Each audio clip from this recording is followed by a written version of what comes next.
Jen, what would you say to authors who are frustrated because their book sales aren't what they expected?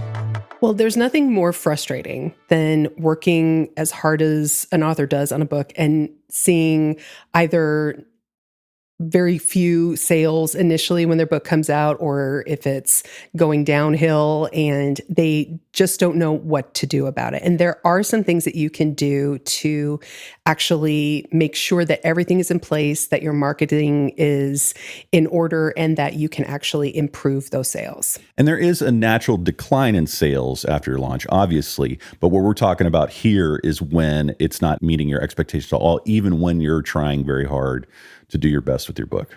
It is very frustrating, especially when we've put that much effort into making sure that it's professionally edited, that we've had trusted feedback from others who are reading our book and giving us constructive criticism and helping us make the best book possible. Mm-hmm. So when we actually put it out into the world and we think, oh, I'm going to get huge sales out of this. And then when we don't see it, we take it personally and we think, oh, my book is awful, or this book is doomed, when it's actually not. We just might need to make some adjustments in our marketing strategy. And so what I hear you saying is that there's a lot more to the book's success than the quality of the book itself. So what are some of the factors that you have authors look at that could help them with their marketing strategy? So the first thing that I always do is kind of like a triage. It's going in and kind of making sure that a few things are in place first before we make some major adjustments within the overall marketing strategy. So the first thing that I always do is I look at their book cover, making sure that their book cover looks the best that it can be, that the title is very easy to read, that it matches within its genre, that it's not something that's completely out of left field. Yes, you can always be creative and you want to make sure that your book stands out, but you also want to make sure that it feels similar or in the same vein as other books within your genre. It's not going to be off-putting to readers when they see it next to the other books on the shelf. Exactly. And there's an example of an author that I worked with who had a lovely book cover, but the title was very small and it was in a kind of a weird cursive kind of font. It looked cool, but even if you were to scroll through the Amazon feed, can you actually see the title? Does your book stand out? Does the title, I hate to use the word pop, but does it pop? Yeah, does it stand out? And so it's looking at how it lands on the Amazon page. And that's something that we don't obviously think about when we're thinking about the actual cover. So if it is something that you feel, okay, this doesn't really stand out, or if it does, if it is hard to read, then that is something that you can adjust. So while we don't want to judge a book by its cover, the reality is your readers are going to use that as their first impression of your book. So you need to think about that. Absolutely. That does catch a reader's eye. And we do land on that saying quite a bit, but it really makes a difference. So what else can authors be looking at besides the cover to grab readers' attention in their book marketing? The next thing is to really think about the book's description and the hook of the book. Now, the description is really what is written, like if you open up Amazon and you see what the book is about. And many times authors kind of put whatever might be on the back of the cover, which can work, of course, but we want to make sure that you get them right away. So having your hook right at the top of the book in bold letters to really stand out and to really lay this out in a way that takes readers on the journey of what it is, those emotions that they're going to be getting when they read the book. That's really important for a fiction book. For nonfiction, something that I would really focus on is including some bullet points, especially if you're giving some sort of lesson or if there's something that you are going to be covering, kind of the transformation that readers will experience after reading this book. So having something that's skimmable, that really jumps out at them is going to be important within the description and also in how you actually market your book, whether it's in your social media posts or if it's in the copy on your website. It's thinking through, how am I going to describe this book that's really going to capture their attention and stand out?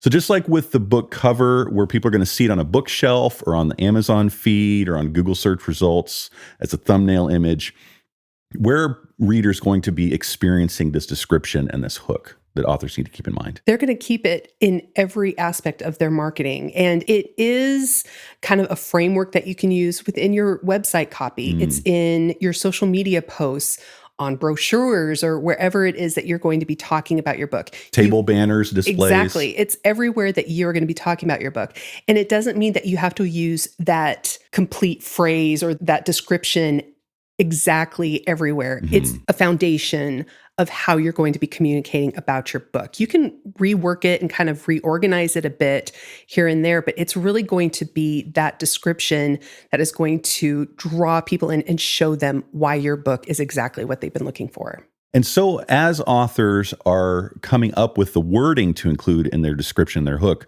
they have to be considering who they're trying to get the attention of, right? Absolutely. And it comes back to something that I hound over and over and over again is, do you know who your ideal reader is? Yeah.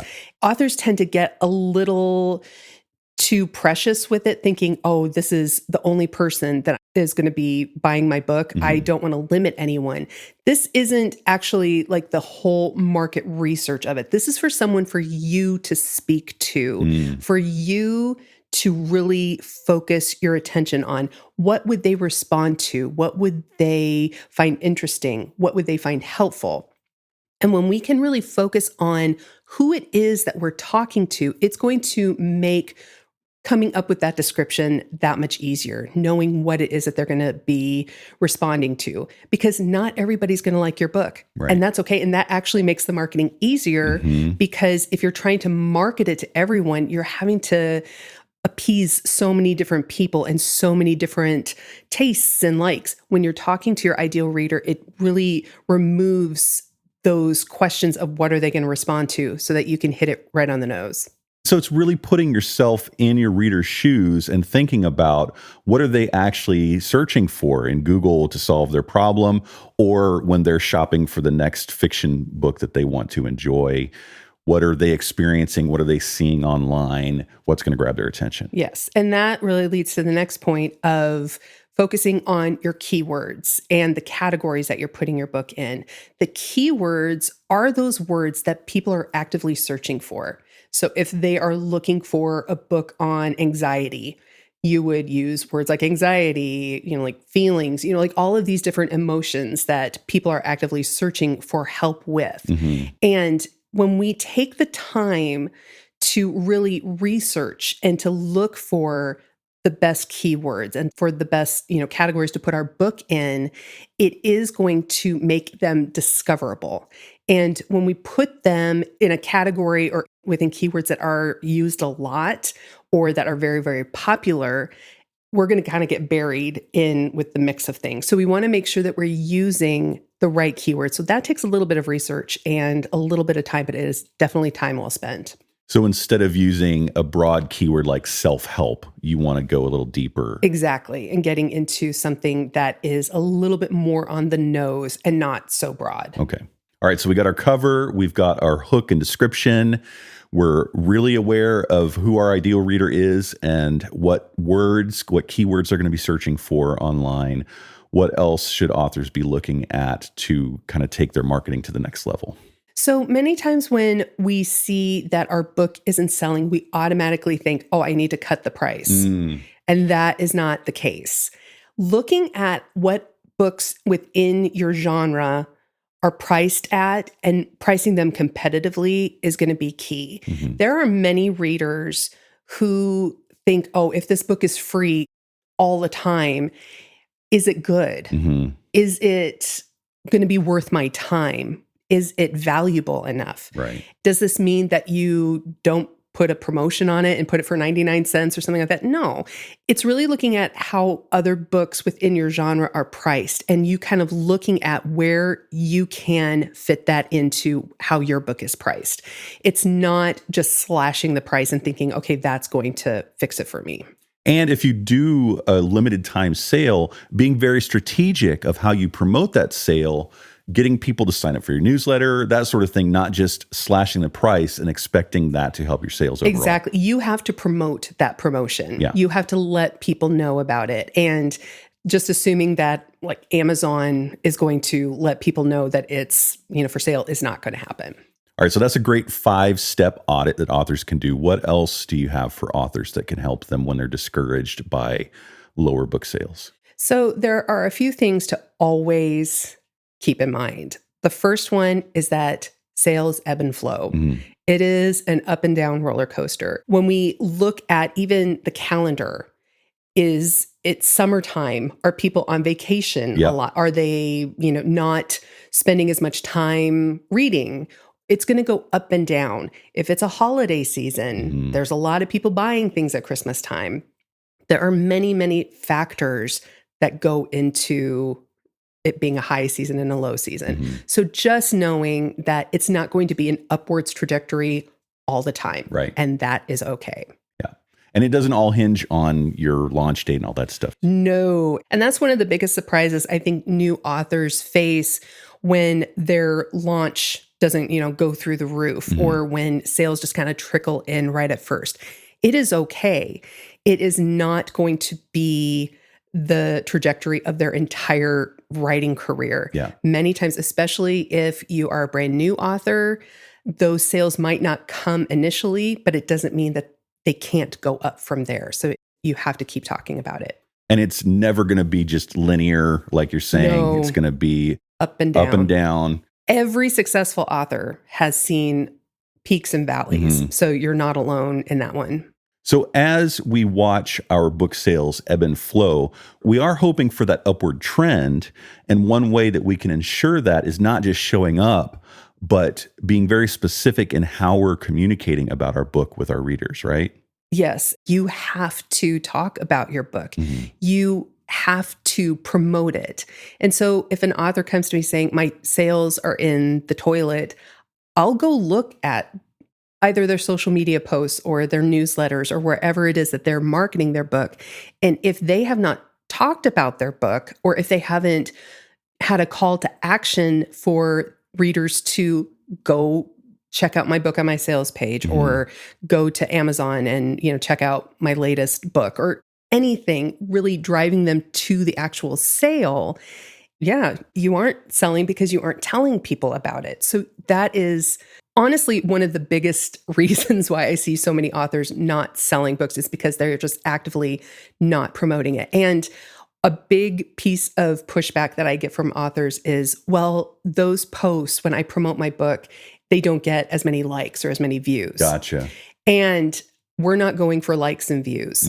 When we are promoting, we are taking the people whose attention we do have, who are interested in your book, and saying, here's where you can purchase it. Because I always talk about the 3 different types of posts that you should make: connection posts, promotional posts, and nurturing posts. The connection posts are getting those visibility, likes, views, and all of that. And then once we have that, we need to let people know, oh, this is what my book is about. This is what I have for you. Here's where you can go buy it. And then finally, one thing that we talked about last time is the fact that there's no one silver bullet in our book marketing that's going to just immediately make a change. That this is a long game and it's going to take time. Yes. The authors that I see the most success with have that long-term vision. They're focusing not just on the release, around those 3 months of the release, they are thinking about how this is going to impact not only this book, but future sales of their future books. And like you say, this is a learning experience. And so I see a lot of authors not just get frustrated by the book sales themselves, but frustrated by the amount of energy and expense that they're putting into their marketing. But the return on value can be that learning experience when you're looking at the long game and that extended vision for your overall career as an author, not just that one book. Exactly. And it is thinking about it more as a career. This isn't just selling a single book. This is laying the foundation for your entire career. And so, like we talked about in the previous episode, it is going to be a series of small changes, having that expectation, again, that word expectation, that this is going to be a long-term thing that you're going to build over time. And we're all in different places. So where can authors start? So the first thing is to pick one of these strategies, one of these tactics, and it's making small changes one piece at a time. If we were to go in and do all of these things all at once, we wouldn't know, okay, which of these things was it that actually turned things around. Right. So we want to make small changes, take some time to observe and see, okay, this didn't do it. Let's try the next thing. So small changes make a massive difference. And just taking one of these strategies, putting it to work is really going to not only save your sanity, but it's going to help you see how you can make adjustments even long-term as you move forward in your writing career. So we will put the summary list of what we've talked about in the episode notes at hanson-depaula.com for you to go in and just pick one thing to take a look at this week to get started. And then let us know in the comments on our website, on social media, on YouTube, what you picked and how it's going. And then also let us know what other questions arise as you work on this stuff. Can't wait to hear from you, and we'll see you next time.